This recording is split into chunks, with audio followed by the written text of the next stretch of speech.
Hi everybody and happy Tuesday. I hope you enjoyed the first chapter of our book for this week. Now let's see if we can rewind and summarise what has happened so far. So we have met our three new characters. We've got Jo, Beth and Franny, who have all moved to the countryside, and they have found something very, very exciting that they really want to explore. So hopefully in this next chapter we will find out whether they are going to explore the Enchanted Woods. I hope you enjoy chapter 2 and I will see you again tomorrow. Goodbye. 2.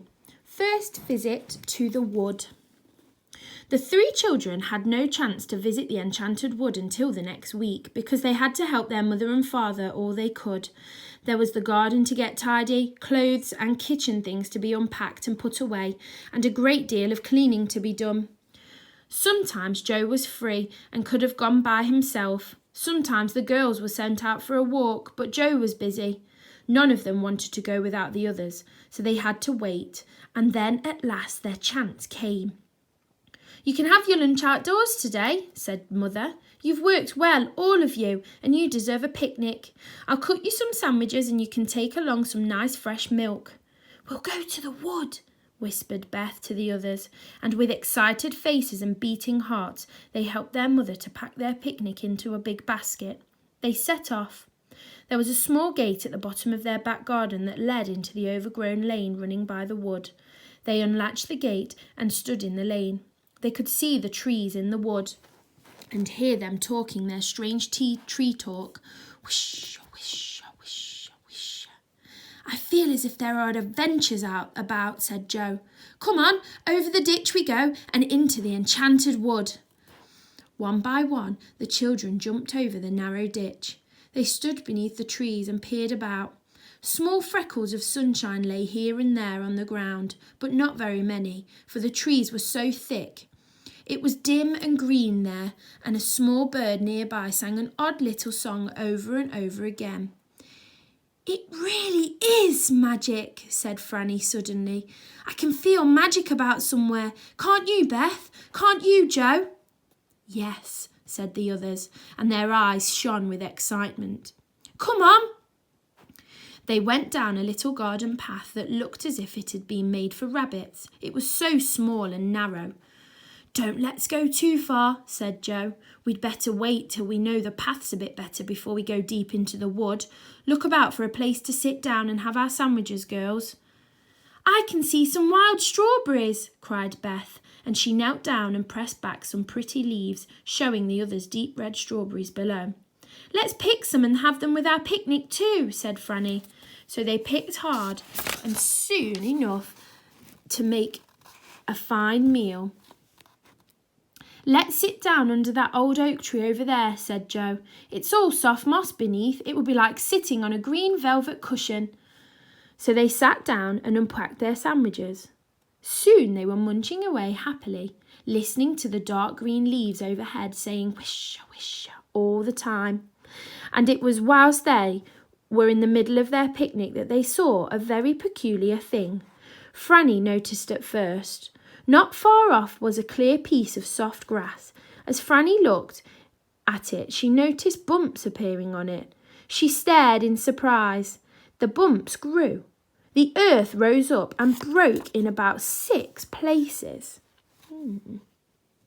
"Look," said Franny in a low voice, pointing to the piece of grass. "What's happening over there?" All three of them watched in silence, and then they saw what it was. 6 big toadstools were growing up from the ground, pushing their way through and rising up steadily. "I've never seen that happen before," said Jo in astonishment. "Shh," said Beth. "Don't make a noise. I can hear footsteps." The others listened, for sure enough they heard the sound of pattering feet and little high voices.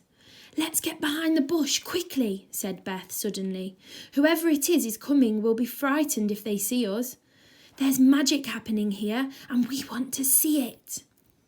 They scrambled up and crept quietly behind a thick bush, taking their basket with them. They hid just in time, for even as Beth settled down and parted the leaves of the bush to peep through, there came a troop of small men with long beards almost reaching the ground. "Elves," whispered Joe. The elves went to the toadstools and sat down on them. They were holding a meeting. One of them had a bag with him, which he put down behind his toadstool. The children could not hear what was being said, but they heard the sound of the chattering voices and caught one or two words. Suddenly, Joe nudged Beth and Franny. He had seen something else. The girls saw it too. An ugly gnome-like fellow was creeping up silently behind the meeting on the toadstools. None of the elves saw him or heard him.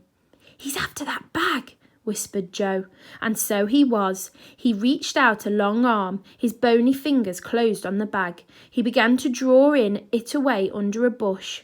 Joe jumped up. He was not going to watch people being robbed without saying something. He shouted loudly, "Stop, thief! Hey, look at that gnome behind you!" In a fright, the elves all leapt up. The gnome jumped to his feet and sped off with the bag. The elves stared after him in dismay, not one of them following him. The robber ran towards the children's bush. He didn't know where they were. He didn't know they were there. As quick as lightning, Joe put out his foot and tripped up the running gnome. Down he went, crash! The bag flew from his hand and Beth picked it up and threw it at the astonished elves who were standing by the toadstools. Joe tried to grab the gnome, but he was up and off like a bird. The children tore after him. In between the trees they went, dodging here and there, and at last they saw the gnome leap up to the low branches of a great tree and pull himself into the leaves. The children sank down at the bottom, out of breath. "We've got him now," said Joe. "He can't get down without being caught." "Here are the elves coming," said Beth, wiping her hot forehead. The little bearded men ran up and bowed. "You are very good to us," said the biggest one. "Thank you for saving our bag. We have valuable papers in there."